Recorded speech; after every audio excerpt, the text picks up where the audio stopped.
Welcome back to the Taste Archives. I'm Julie. And I'm Brittany. And today we are celebrating Easter by making hot cross buns. Hot cross buns. Hot cross buns. I didn't know what a hot a cross penny. bun was until I heard that song. Yeah. Which, if you've ever been in a high school music class, that was probably like the first full song. Maybe you learned it on the recorder in middle school. That too. And apparently they used to only cost 1 or 2 cents. 1 a penny, 2 a penny. Hot cross buns. So you probably remember from our last post, well, one of our previous posts anyway, for Mardi Gras, where we made king cake, and we were marking the start of Lent, where you give up all the good things that bring joy to the world for a certain amount of time. So hot cross buns and Easter is now on the other side of that and marks the end of Lent. Yes, so it had a practical purpose because all the butter and the eggs and the milk that people weren't allowed to eat during Lent, now they can eat. Yay! Finally. So traditionally, hot cross buns are made on Good Friday. This is an English tradition, but it is practiced in a lot of Europe and in North America too. So they were marked with a cross as a religious symbol. Obviously the cross, Jesus, crucifixion, all that kind of stuff. But it actually has ancient origins. So it used to be that people gave bread as an offering, and that replaced an even earlier practice, which was offering blood. So this Hot is cross buns are way better than this that. is a little less gruesome. Yeah, a little less gory. Yeah. So the ancient Egyptians, they made buns, little round buns, similar to hot cross buns. They marked it with horns of an ox, and this was in honor of the goddess of the moon. And then Greeks and Romans, they marked theirs with a cross, but not because of Jesus, which is a Christian or That Catholic. hadn't happened yet. Yeah, they marked it in honor of the goddess of light, whose name was Yustra.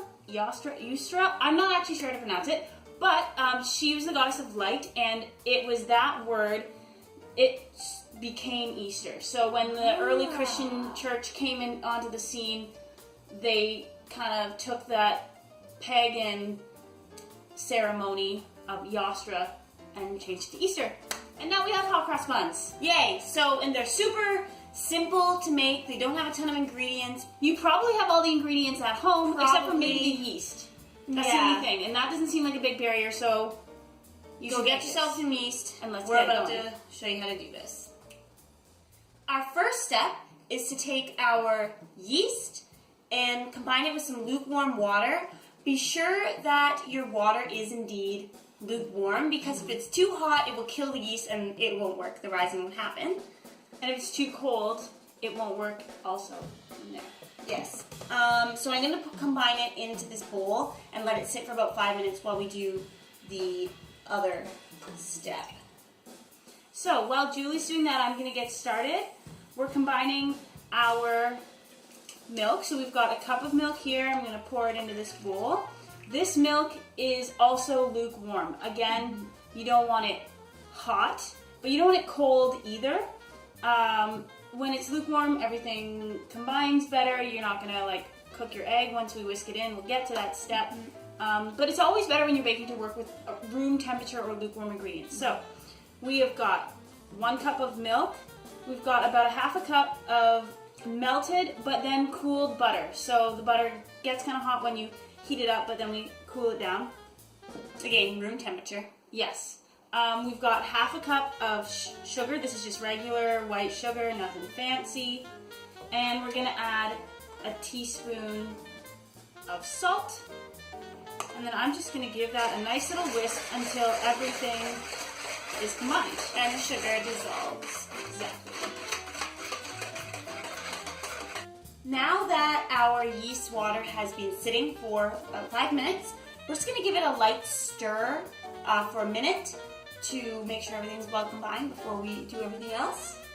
So our mixer has a stir setting. If yours doesn't, just put it on the lowest setting. And then the next step is we've got to whisk in this egg. So this egg has been sitting out, so it's at room temperature as well. And this is important again. This is the reason why you want everything to be at room temperature and not too hot, because you don't want to curdle your egg. So I'm just going to give this a light whisk until the egg is broken down and everything's combined.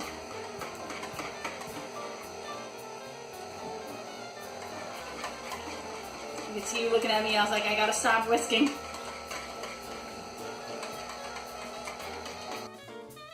Now that our yeast is all incorporated, everything is mixed, this egg, milk, butter, sugar, salt mixture is just gonna pour right into our pot. There we go. So notice that we have replaced our whisk with our dough hook. If you, and most stand mixers come with them. Yep. If you don't have one, I suggest getting one. Put this down, lock and load.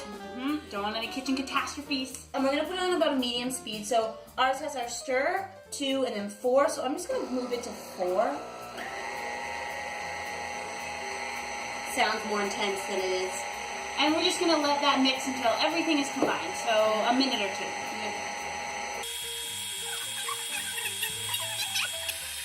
Alrighty. Looking good and incorporated. Yep. So now we're going to add the rest of the dough ingredients. Yes. Let me pop this open for you. Thank you. So we've got 3.5 cups of all-purpose flour. A lot of recipes you're supposed to kind of add it in slowly. Doesn't matter here. You're just gonna go all in. Try not to splash your baking partner in the face. We've got about 1.5 teaspoons of spices here. This is a blend of cinnamon, nutmeg, and allspice. Proportionately higher in cinnamon than anything else, but the other ones are really important. You can't leave them out. And we've got the zest of 1 orange, so just gonna scrape that right in. The orange zest gives it a really nice citrusy flavor, but not citrus. It doesn't taste like that. It's just a delicious. very important ingredient. Yeah, don't leave it out. All right. Lock this in and Kitchen safety. yep. So I'm gonna turn this on To about medium. and we're going to basically mix it until the dough starts to pull away from the bowl. Okay, now our dough is very aggressively pulling away from the bowl. I'm like holding on for dear life with this machine. So it just has to knead for 5 minutes. Yep, and you can add up to an extra, 1/4 cup of flour if your dough is too sticky or it's not soft enough. But ours is perfect, naturally.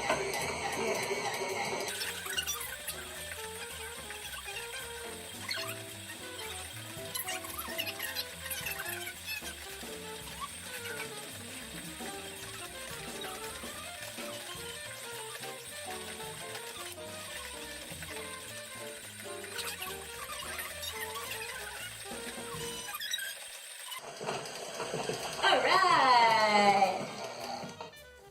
So our There we go. dough is ready to go. So I have here a lightly greased bowl. Look at that. Ooh, that looks nice. And we're just gonna peel the dough off of that hook there. It looks like nice dough. You really give you a hand. Thanks. Thanks, man. Teamwork. Teamwork. There we go. So we've got our nice dough all incorporated with raisins and everything. So I got a Look at grease that. bowl. That's beautiful. Yeah. Hot cross bun glory. So that just goes right in here. Like I said, lightly greased bowl, clean tea towel. I'm gonna drape this right over the top. And then you just have to put it in a warm, not hot, warm, draft-free place for 1 to 2 hours. Yep. So Let it rise. You can go out and enjoy the spring weather. You could do dishes. Yeah. You could read our blog post about the history of Easter. Yeah, you could. The sky's Watch the some limit. of our other videos. I don't know. All right. 2 hours. Let's do it. Our dough is ready. It is risen. Indeed. We are. You can see how much bigger that is. Yeah, it's awesome. So, I am going to use some brawn here and just give it a little done. Oh, I wish you guys could hear that. You can hear the air escaping. It's super fun.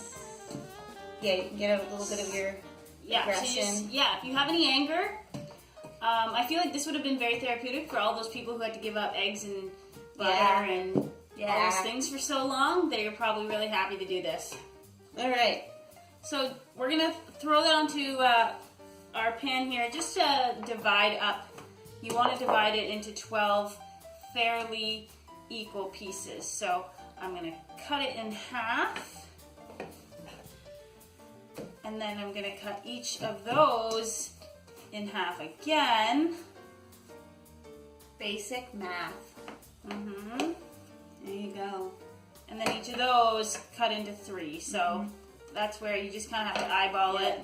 Look at the inside of that with all the raisins. I know not everyone is a raisin fan, but I'm a raisin fan, and so are you. So I guess you could leave them out if you really, really didn't want them. But I mean, that's no fun. Then you might as well just have a dinner roll at that point. Yeah, it's just a sweetened dinner roll. Yep. Okay, so those are all fairly equal. So now what we're going to do is form them into balls. So I'm just going to slide this. And we have a greased 9x13 pan. And they're all just going to fit nicely in there. So you can kind of, roll it around in your hands. And what I like to do is pull it forwards, bring it under and pinch, and then pinch, so that way you get that nice round top. Because you're going to want a round top, because that's going to be your canvas in a couple minutes. Mm-hmm.